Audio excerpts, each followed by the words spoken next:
본문의 말씀으로 내 삶의 거인을 마주할 때라는 제목으로 신명기 강의 8번째 시간을 함께 나누도록 하겠습니다. 네, 여러분 요즘에 뉴스에 보면 참 기술이 많이 발달하죠. 급속도로 기술이 발달하고 특별히 인공지능의 기술이 정말 하루가 다르게 아주 급속도로 발전하고 있습니다. 특별히 뉴스에 보면 여러분 자율주행 자동차 한 번쯤은 들어보셨을 건데요. 이제 사람이 운전하지 않아도 자동차가 그 옛날에 영화에서만 보던 자동차가 알아서 운전하는 자율주행 기능 자동차가 이제 개발이 되었고 곧 쌍용화가 될 것 같습니다. 뭐 어떤 시에는 야간에 버스를 이제 야간 주행 자율주행 버스로 운행하는 그런 지자체도 있는 것 같더라고요.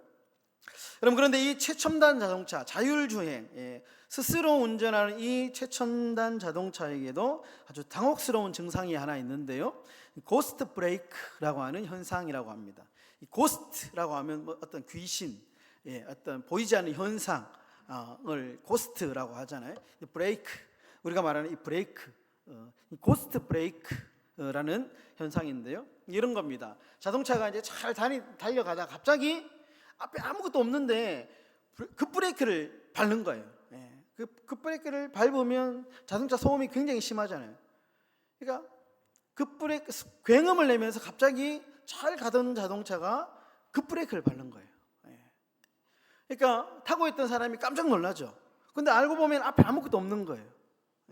이제 고스트 브레이크 현상인데, 알고 보면 이제 도로 옆에 있는 표지판 그림자 있죠. 그림자 아니면은 흐린 날, 아주 날씨가 흐린 날, 이제 구름이 이렇게 있거나 그림자가 좀 짙은 그런 날에 그 그림자를 어떤 물체로 인식하고 자동차가 갑자기 브레이크를 밟는 거예요. 실체가 없는데 마치 실체인 것처럼 착각을 해서 이 자동차가 브레이크를 밟는 거예요. 그러니까 실체는 없는데 그 자동차의 시스템이 스스로 만들어낸 공포 때문에 자동차가 멈춰버리는 현상을 가리켜서 고스트 브레이크 현상이다, 이렇게 이야기를 합니다. 여러분, 우리 인생에도 이런 일들이 있습니다. 고스트 브레이크와 같은 현상이 있죠. 실제로는 아무 일이 없어요. 일어나지도 않았는데 일어나지 않은 이 공포의 그림자를 보고 우리가 브레이크를 밟을 때가 있다는 거예요. 공포를 느낄 때가 있다는 겁니다. 여러분, 최근 심리학 연구에 따르면 인간이 느끼는 불안이 있잖아요. 사람이 느끼는 불안과 두려움의 90%는 결코 현실에서 일어나지 않는 두려움이라고 합니다. 우리가 10개 중에 1개 정도는 현실에서 일어나는데 9개는 현실에서 일어나지 않는 거래요. 근데 그 9개를 붙잡고 우리가 늘 고민을 하고 두려워하고 공포스러워 한다는 거예요. 재미있는 실험이 하나 있는데요. 사람들에게 이렇게 물었습니다. 내일 당신에게 닥칠 수 있는 가장 무서운 일을 한번 적어보십시오. 이렇게 적으라고 했답니다. 그래서 사람들이, 실험에 참여한 사람들이 내일 이런 일이 일어날 거야, 저런 일이 일어날 거야 막 적었대요. 그리고 72시간 동안 관찰을 했습니다. 결과는 어땠을까요?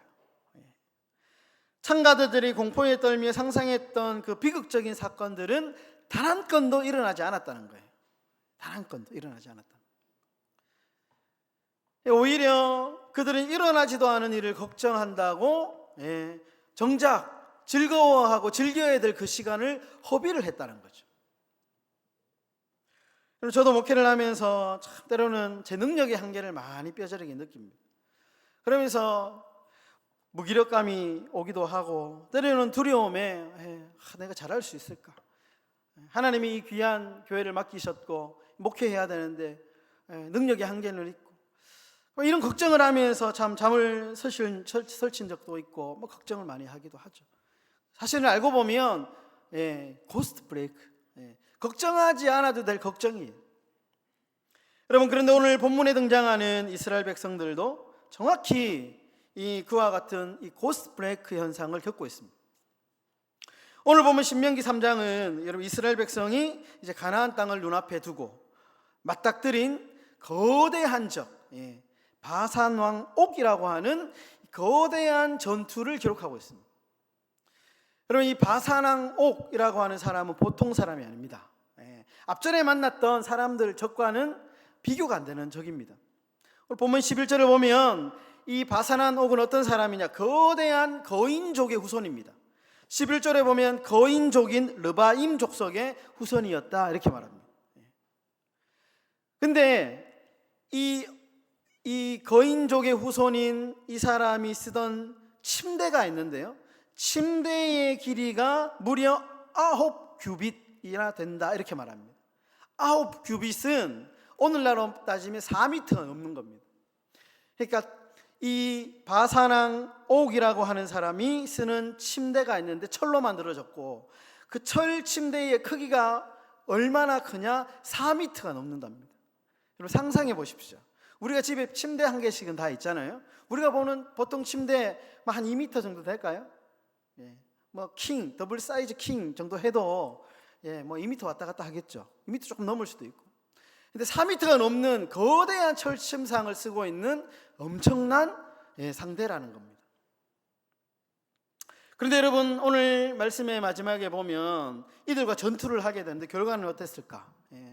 완벽한 이스라엘의 승리로 끝이 납니다.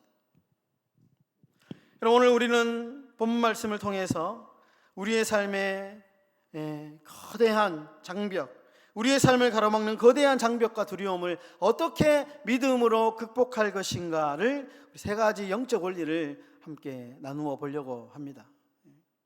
첫 번째로, 두려움을 조장하는 철침상의 허상을 간파해야 합니다. 여러분, 본문 11절을 보면 굳이 이 바산왕옥의 철침상의 크기를 아주 상세하게 기록하고 있죠. 이 사람이 쓰고 있는 침상의 크기가 어떤지 상세하게 성경의 기자는 기록하고 있어요.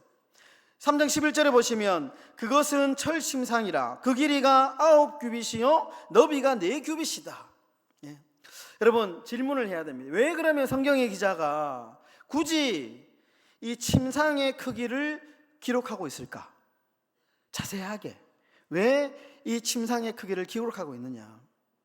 이유가 있습니다. 그것은 이스라엘 백성들이 느꼈을 두려움의 크기를 지금 보여주고 있는 겁니다. 여러분, 우리의 삶에도 이런 4m짜리의 철 침상이 있어요. 우리의 누구나 갖고 있습니다. 사단은 끊임없이 이 철 침상의 크기를 우리에게 보여주면서 이렇게 말합니다. 야, 네 상대가 얼마나 큰지 봐라. 네 힘으로는 도저히 이길 수 없다. 무릎 꿇어라. 그냥 무릎 꿇고 세상의 순리대로 그렇게 살아가라. 그렇게 거대한 철침상의 허상을 우리에게 보여주면서 기를 팍 죽입니다. 자존심을 팍 꺾습니다. 그러면서 세상에서 주눅들게, 믿음의 사람으로 살지 못하게 우리를 그렇게 만들어 버린다는 거예요. 여러분, 그런데 속으면 안 됩니다. 그건 허상입니다. 허상. 침상이 아무리 크다고 해서 그 침상을 쓰고 있는 그 사람이 무적이라는 뜻이 아닙니다. 그것은 허상이에요. 여러분, 두려움은 실제보다 항상 크기가 큽니다. 우리가 느끼는 공포, 우리가 느끼는 두려움, 이거는 상상보다 허상일 때가 너무 많다라는 거예요. 1950년 존 홉킨스 대학의 커트 리크터라고 하는 박사가 쥐를 가지고 실험을 한 게 있습니다. 이 쥐를 거대한 이 양동 이제 컵, 물이 가득 들어있는 컵에 쥐를 딱 빠뜨렸어요. 그리고 이 한 쥐에게는 몇 시간 뒤에 구출될 것이라는 믿음을 심어줍니다. 뭐 어떻게 심어주는지 모르겠어요. 희망을 심어줍니다. 근데 그 희망을 심은 마음에 그것을 알게 된, 신호를 알게 된 쥐는 무려 60시간이나 헤엄을 치면서 버텼다는 거예요. 그런데 반대로 구출된 희망을 주지 않는 쥐는 불과 몇 분 만에 포기하고 익사를 했다는 겁니다. 여러분, 우리가 두려움에 사로잡혀서 미리 포기하는 것, 그것이 가장 무서운 적입니다. 일어나지도 않았는데 미리 걱정하고 미리 두려워해서 미리 포기해버리는 거예요. 안 하는 거예요. 이게 가장 무서운 적이라는 거예요. 우리 사랑하는 성도 여러분, 여러분들을 위협하는 현실의 철침상 앞에서 눈을 들어야 됩니다. 사단은 끊임없이 거대한 철침상을 우리 눈앞에 탁 보여주면서 포기해라, 그냥 순리대로 살아라, 그냥 찍소리 말고 살아라, 우리에게 믿음의 자존심을 확 꺾습니다. 그럴 때 그 철침상을 바라보지 말고 눈을 들어야 됩니다. 눈을 들고 위에 계신 여호와 하나님을 바라봐야 됩니다. 철침상보다 크신 그 하나님을 바라보시기를 주의 이름으로 축원합니다. 두 번째로, 여러분, 과거의 은혜를 기억하며 하나님의 약속을 붙잡아야 됩니다. 여러분, 거대한 적 앞에 두려워할 수밖에 없는 백성들에게 하나님은 이렇게 말씀합니다. 신명기 3장 2절의 말씀, 다 같이 한번 읽겠습니다. 시작. 여호와께서 내게 이르시되 그를 두려워하지 말라. 내가 그와 그의 모든 백성과 그의 땅을 내 손에 넘겼으니 내가 헤스본에 거주하던 아모리 족속의 왕 시온에게 행한 것과 같이 그에게도 행할 것이니라 하시고. 여러분, 여기서 이 구절의 핵심은 뭐냐? 내가 헤스본에 거주하던 아모리 족속의 왕 시온에게 행한 것 같이입니다. 여러분, 우리 지난주에 살펴봤죠. 이 지금 바산왕 옥을 만나기 전에 누구와 전쟁을 했냐 하면 아모리 족속의 왕 시혼이라고 하는 사람과 전투를 했습니다. 그리고 하나님께서 큰 승리를 주셨어요. 그러니까 하나님은 그렇게 말하는 거예요. 그 승리를 지금 기억해라라는 거예요. 그 승리를. 여러분, 과거에 베풀어 주신 은혜의 기억이 있잖아요. 하나님이 우리가 살면서 신앙생활 하면서 과거에 우리와 함께 하셨던 그 은혜, 여러분, 그 은혜를 기억하면 현재의 두려움을 이길 수 있습니다. 그것이 강력한 무기예요. 기억하는 것. 그래서 신명기의 핵심 동사가 뭐냐? 기억하랍니다. 기억하라. 기억하라. 여러분, 자기 효능감이라는 단어가 있습니다. 심리학 용어인데 자기 효능감. 뭐냐면 과거의 작은 성공 사례가 있잖아요. 이런 기억들이 계속 쌓이면 내가 큰 무기가 된다는. 그래서 앞으로 다가오는 난관도 그 과거의 작은 성공의 경험이 쌓인 자기 효능감 때문에 쉽게 이겨나간다는 거예요. 현실이 어렵고 현실이 그렇잖아요. 매일 좋을 수는 없잖아요. 상승성이 있으면 떨어질 때도 있거든요. 그럼 떨어질 때 어떻게 해야 되느냐? 올라갈 때를 기억해야 되는. 하나님께서 나를 올려주신 그 기억을 기억하는 거예요. 믿음의 영적인 효능감을 발휘하는 겁니다. 그러면 이 승리의 기억이 계속 쌓이고 축적이 되면 내가 현재의 어려움이 있을 때 쉽게 뛰어넘는다는 거예요. 과거에도 우리 하나님 함께 하셨잖아. 두렵고 떨리고 힘들 때 그럼에도 불구하고 하나님이 나와 함께 하셨지. 이길 수 있을 거예요. 뛰어넘을 수 있을 거예요. 두려움을 이길 수 있다는 겁니다. 우리 사랑하는 성도 여러분, 지금 눈앞에 있는 거인 때문에 두려운 사람들이 있어요. 허상. 사탄은 끊임없이 우리에게 그런 보이지 않는 거인들을 눈앞에 둡니다. 그렇다면 과거에 여러분들의 삶에 개입하셨던 하나님 기억해야 됩니다. 눈물로 기도했을 때 하나님 응답하셨던 그 경험, 그것을 기억해야 되고요. 정말 하나님 앞에 하나님이 내가 힘들고 어려울 때마다, 고비를 넘길 때마다 함께 하셨던 그 기억을 소환해야 됩니다. 십자가의 은혜를 기억해야 됩니다. 그때 나를 도우셨던 하나님이 지금 이 순간에도 나를 도우신다는 사실을 여러분 믿으시기를 축원합니다.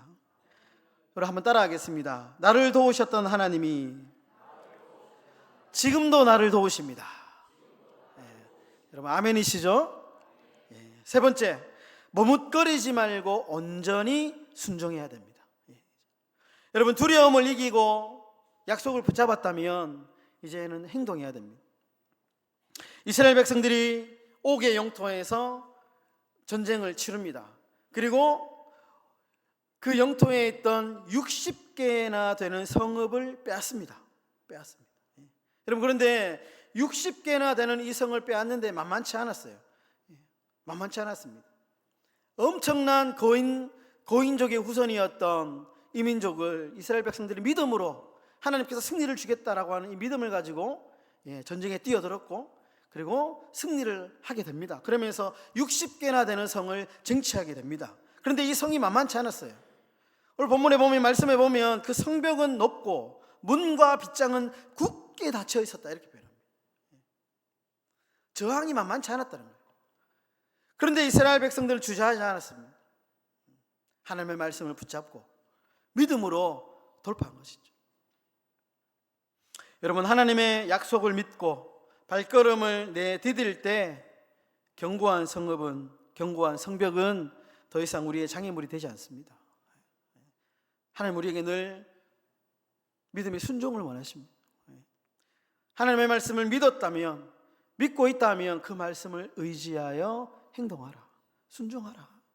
그러면 하나님께서 우리에게 승리를 주실 것이다, 그렇게 말씀합니다. 여러분, 우리 삶에도 문과 빗장이 굳게 닫힌 것 같은 현실이 있습니다.